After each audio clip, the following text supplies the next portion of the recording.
इस कार्यक्रम के पुण्यार्जक हैं गुरु भक्त परिवार मुजफ्फरनगर। अरे राब तो मही में बनाई जाती है, मही और चावल के साथ में महेरी बनाई जाती। राब अलग होती है और पतले गुड़ का लपसी कहलाती। लपसी अरे का केवल सिंगारों के आटे की लपसी बनती है क्या? जानते ही नहीं।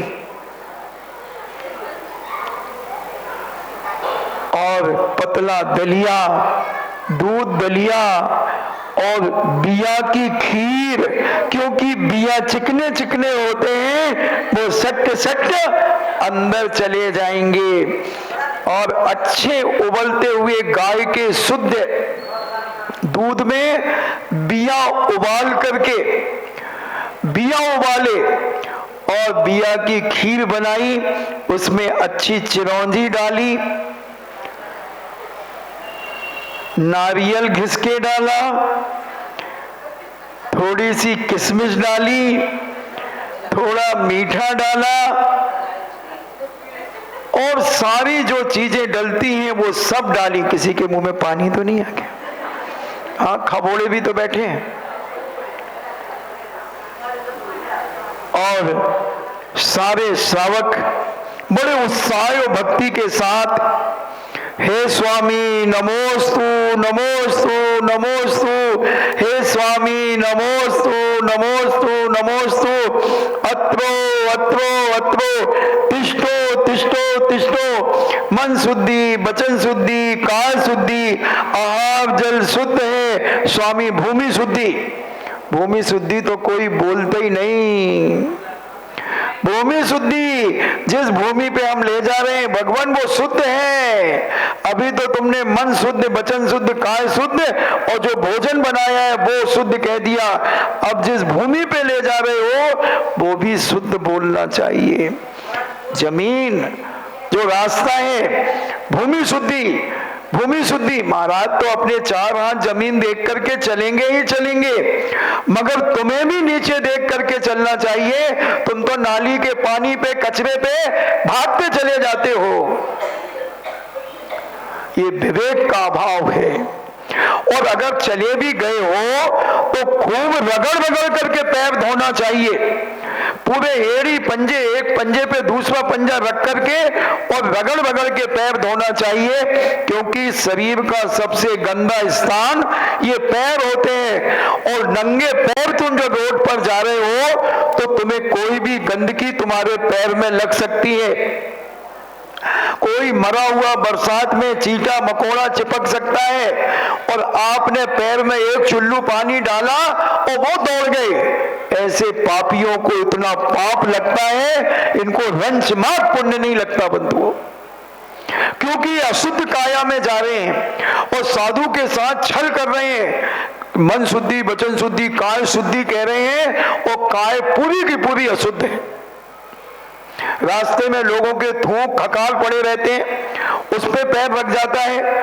सिगरेट पड़ी रहती, बीड़ी पड़े रहते हैं, पान की पीक पड़ी रहती है, जूठे दोने पड़े रहते हैं, नाली का कचरा पड़ा रहता है, मगर हम भागते चले जाते हैं, दौड़ते चले जाते हैं। बंधु, ऐसे व्यक्तियों का ना मन शुद्ध है, ना वचन शुद्ध है, ना काय शुद्ध है और ना इनका आहार शुद्ध है। विवेक रखना चाहिए।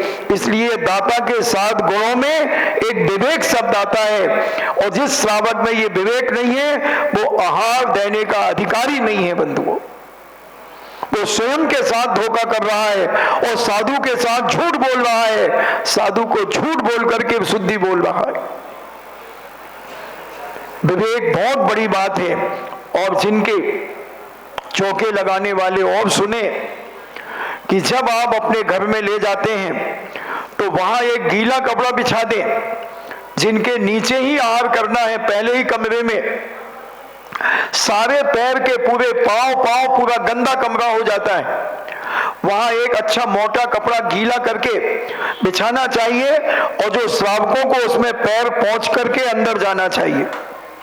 वहीं साधु बैठा, पूरे कमरे में पांव हो गए, बाहर के धुले हुए पांव जमीन पे पैर धोते हैं, मिट्टी लग करके फिर पहुंच जाती है अंदर। वो क्षेत्र शुद्धि नहीं है। जिस क्षेत्र में आप भोजन कराए हो वो क्षेत्र शुद्धि अशुद्ध है। इसलिए विवेक रखो, समझने के लिए कोई आता नहीं, सुनाओ तो कोई सुनने की इच्छा करता नहीं, और आहार देने में सबसे आगे। ये कहलाते हैं मूर्खानंदी, मूर्खानंद और मूर्खानंदिनी।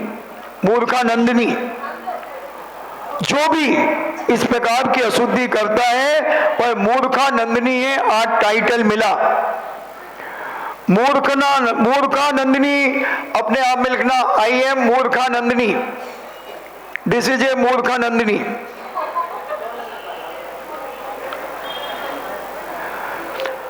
और मैं श्राविका शिरोमणि उसे मानता हूं, श्राविका शिरोमणि उसे मानता हूं जो अपने पैर उंगली से लेकर एड़ी तक पूरा एक दूसरे पैरों पे रगड़ करके और पूर्ण शुद्धि के साथ, शुद्धि के वस्त्र, बिना गाड़ी के पैरों से आना और पैरों से जाना। कई बेईमान गाड़ी से आकर के यहाँ पड़ जाते हैं और फिर साधु नहीं आते तो गाड़ी में पुनः वापस चले जाते हैं। ये छली कपटी धोखेबाज हैं। इनके रंच माद भी पुण्य का बंध इनके जीवन में नहीं होना है, महान पाप का बंध होना है। और ये पाप बंधु कहां दोगे? देव सास गुरु के साथ किया हुआ छल कपट का बंधा हुआ कर्म तुम 100 भाव तक में नहीं मिटा पाओगे बंधुओं, 100 भाव तक, क्योंकि तुम साधु के साथ छल कर रहे हो, झूठ बोल रहे हो और कह रहे हो मन शुद्धि, वचन शुद्धि, काल शुद्धि, आहार जल शुद्ध है, और एक भी शुद्धि नहीं है। गाड़ी में आने जाने वाले की कोई शुद्धि होती है? कोई शुद्धि नहीं होती बंधुओं। किसके ऊपर से गाड़ी निकल गई? मरा हुआ चूहा पड़ा है, गिलहरी पड़ी है, उसके मांस के टुकड़े पड़े हैं, उनके ऊपर से गाड़ी निकली है, तुम क्या शुद्धि होगी तुम्हारी? विचार करना चाहिए। आहार देने मिले या ना मिले, एक गिलास भी ना मिले और आहार देखने भी मिल जाए तो महान साथी से पुण्य है, असंख्यात कर्मों की निर्जरा है बंधुओं, असंख्यात कर्मों की। 4 जीवों ने, सूकर, बंदर, जानवर हो सकते और गिलहरी कोई और हो सकते, इन्होंने मात्र मुनिराज का आहार देखा था और आहार देख करके यही भाव किया था, काश अगर मैं मनुष्य होता तो मैं भी आहार देता, और वह मर करके चारों के चारों त्रियंच भोग भूमि में जाकर के जन्म लिया। फिर वहां से मरण करके स्वर्ग गए और फिर वहां से आकर के आदिनाथ भगवान के परिवार में उत्पन्न हुए बंधु। आहार दान को तुम इतना सस्ता समझते हो, इतना हल्का समझते हो? अभी भैया व्यक्ति में अभी आगे आएगा औसत दान, आहार दान, अभय दान आदि की जब मैं चर्चा करूंगा, जब आप समझेंगे। और इसलिए जितने लोग अभी मेरी आवाज को सुन रहे हैं वो गांठ बांध लें अपने जीवन में कि आहार देने मिले या ना मिले, मगर जब भी आहार देंगे पूर्ण शुद्धि और विवेक के साथ देंगे। एक गिलास का भी इतना पुण्य मिलेगा, इतना पुण्य मिलेगा कि तुम उस पुण्य को खा नहीं पाओगे बंधुओं, इतना पुण्य का संचय होता है। इसलिए जैन दर्शन क्रिया के साथ में भावना प्रधान है।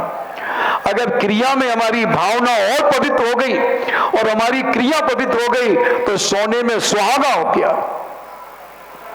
विचार करें, समझने की कोशिश करें। और पूज्य विष्णु कुमार मुनिराज ने सारे श्रावकों को संबोधन करके उन्हें बताया कि क्या बनाया, क्या बनाना है, और श्रावकों ने पूज्य मुनिराज के स्वास्थ्य के अनुसार वह चर्या कराई और हजारों की तादाद में लोगों ने पड़गाहन किया था, हजारों की तादाद में लोगों ने शुद्ध भोजन का संकल्प किया था।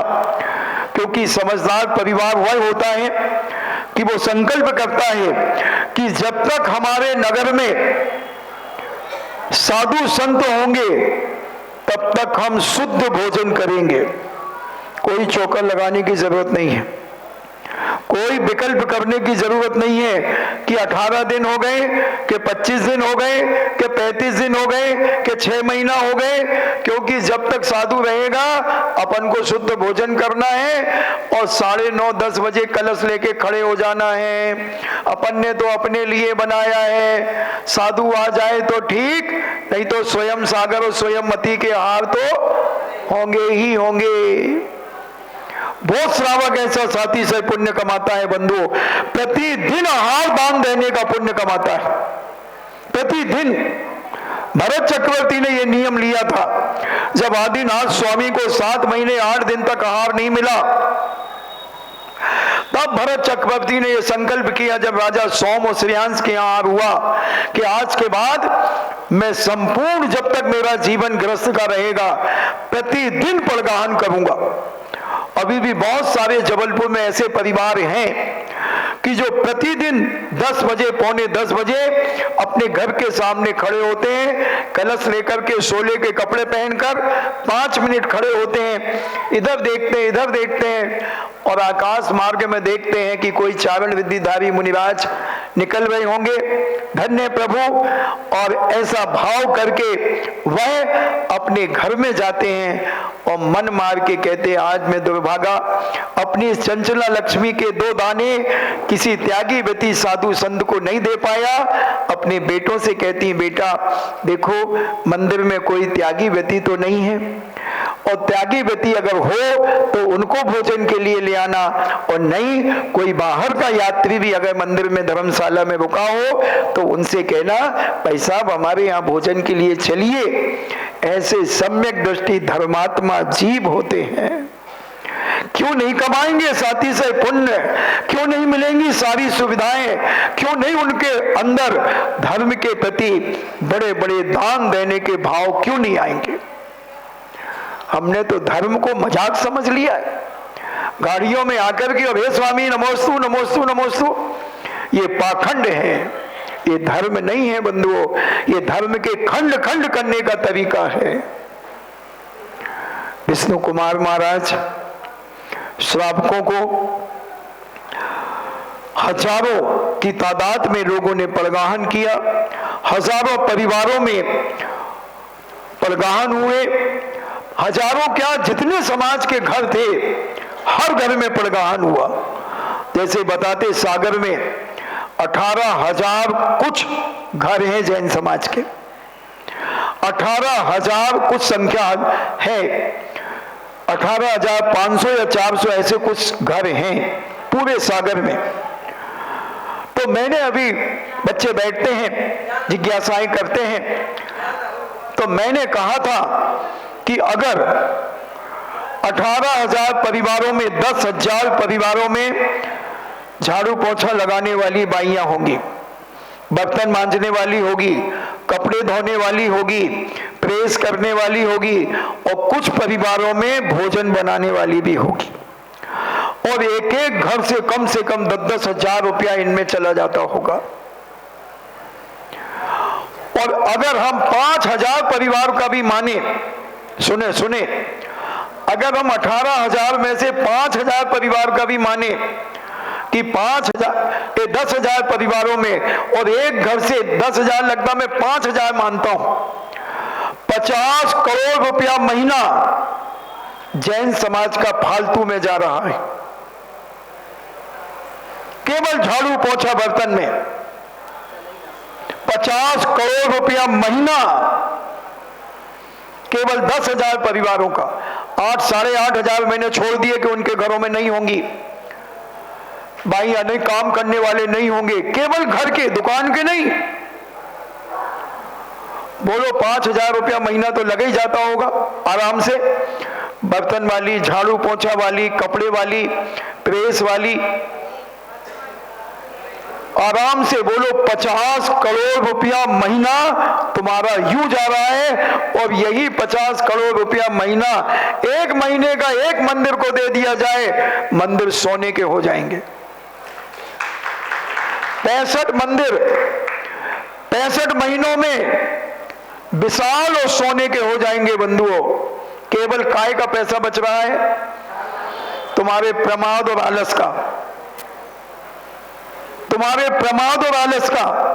पहले की माताएं, वो अम्मा बैठी अपने हाथ से चक्की पीसती थी, अपने हाथ से कपड़े धोती थी, घर के पोछा झाड़ू करती थी, जितनी ये यूजलेस बैठी हैं। ये चोचले जो आए हैं तुम्हारे, ये तुम्हारे जो चोचले पैदा हुए हैं, ये 50 करोड़ रुपया एक महीने के, सोचना जरा, एक महीने के 50 करोड़ जहां फालतू में जाते हो, वो समाज क्या गरीब है? 65 मंदिर ऐसे विशाल गगनचुंबी बन जाएं और सोने के ऐसे चमके, केवल ये पाप छोड़ दे, ये खर्च बच जाए तुम्हारे घर से। तो मैंने केवल 10,000 परिवारों का ये निर्णय लिया है। मैंने रात को बताया लोगों को, सोचें जरा, फिर देखो जैन धर्म सारी दुनिया में कैसे नहीं फैलता।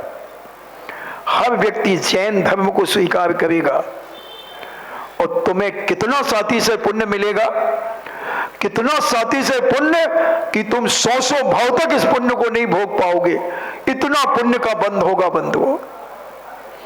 एक जिनालय बनाने में चावल के बराबर प्रतिमा और चने के बराबर मंदिर बनाने में इतना पुण्य लगता है। पद्मनंदी पंचविंशति में 1000 साल पहले महाराज कहते हैं कि इस पुण्य का मैं अपने मुख से बखान नहीं कर सकता। फिर तो 9 फुट और 11 फुट की प्रतिमा बिठाने वाले डॉक्टर साहब के परिवार का पुण्य केवल भगवान ही बता सकते हैं बंधु, और कोई नहीं बता सकता। इतना विशाल मंदिर मोराजी में बनेगा। और दूसरी मंजिल संतोष पटना वाले की, क्या अलौकिक दृश्य होगा मोराजी का। अब मोराजी, अब मोराजी, अब मोराजी सारे विश्व में विख्यात हो जाएगा, सारे विश्व में विख्यात होगा। ये भी एक बहुत बड़ी भैया व्यक्ति है बंधुओं। अपना 4-5 दिन से भैया व्यक्ति पे प्रवचन चल रहा है। 16 कारण भावना की भैया व्यक्ति 10वीं भावना। समझें, समझने का प्रयास करें। आज आपका समय हुआ, कल फिर अपन चर्चा करेंगे, समझेंगे। इस कार्यक्रम के पुण्यार्चक थे गुरु भक्त परिवार मुजफ्फरनगर।